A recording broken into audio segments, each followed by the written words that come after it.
Assalamu alaikum respected viewers. I am Dr. Mohammad Ramzan Ansari, Assistant Professor of Pediatrics and Family Medical Specialist.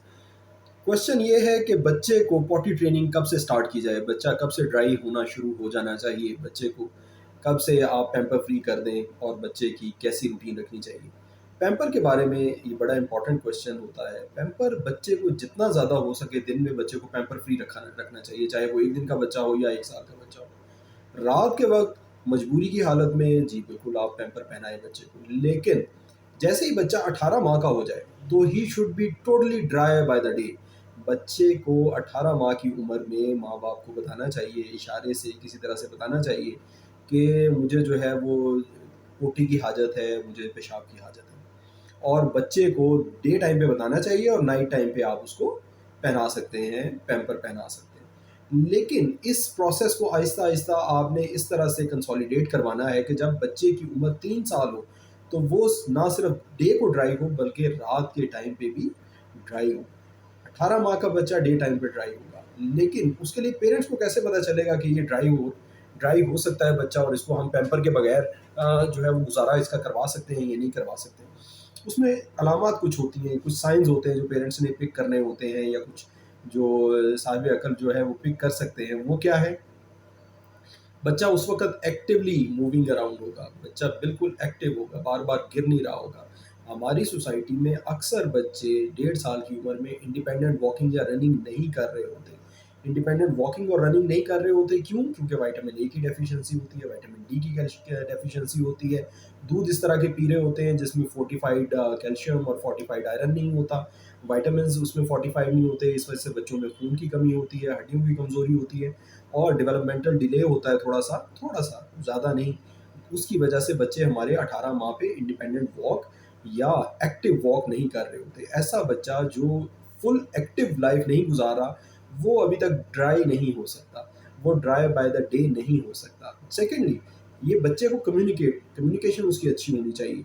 सिर्फ़ मामा-बाबा नहीं कहना चाहिए उसे। हमारे अक्सर बच्चे थोड़ा-सा स्पीच भी हमारी डिले इसी वजह से होती है क्योंकि लोग अक्सर इस चीज़ का मज़ाक भी उड़ाते हैं। वो कहते हैं जी कि गाय का दूध या भैंस का दूध ख़ुसूसी तौर पे आपने कभी देखा है किसी और दुनिया के मुल्क में कि भैंस का दूध लोग पीते हों, जिस तरह से हम पी रहे हैं, जिस तरह से हम पिला रहे हैं बच्चों को।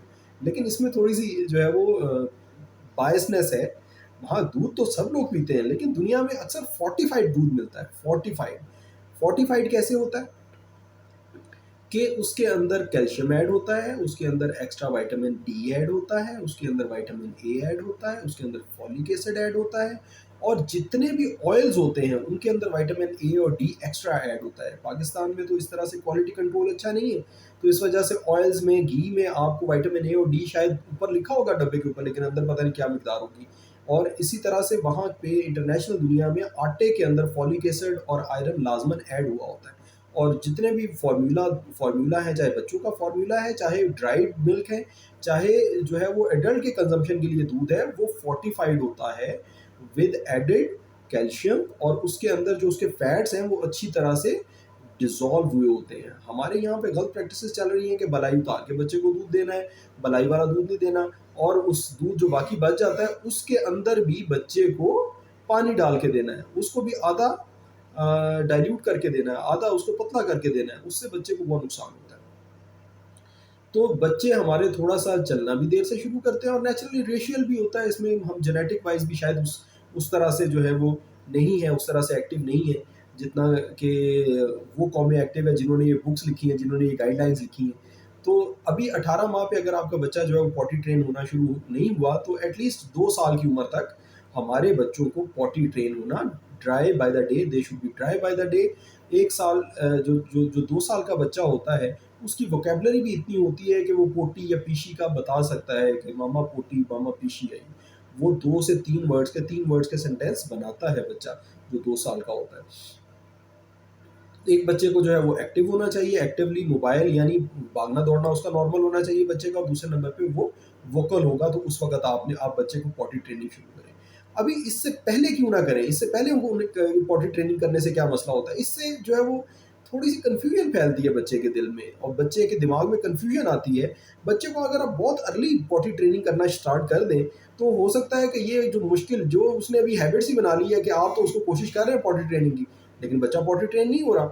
तो आप जो है उसको एक आदी सा कर देते हैं बच्चे को कि कोई मसला नहीं, मैं कभी तुम्हें ज़ोर भी दूँ, तो आप जो है ना आपने आपने स्वाइलिंग ही करनी, यानी आपने कपड़े गंदे करने हैं, कोई मसला नहीं।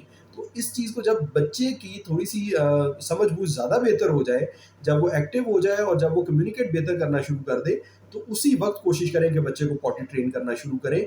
उससे पहले अगर आप पॉटी ट्रेन करना शुरू कर देंगे, तो इससे चांसेस ये हैं कि बजाय इसके कि बच्चा अर्ली पॉटी ट्रेन हो जाए, थोड़ा-सा हो सकता है डिले आ जाए उसकी पॉटी ट्रेनिंग में, वो हो सकता है थोड़ा-सा लेट हो जाए।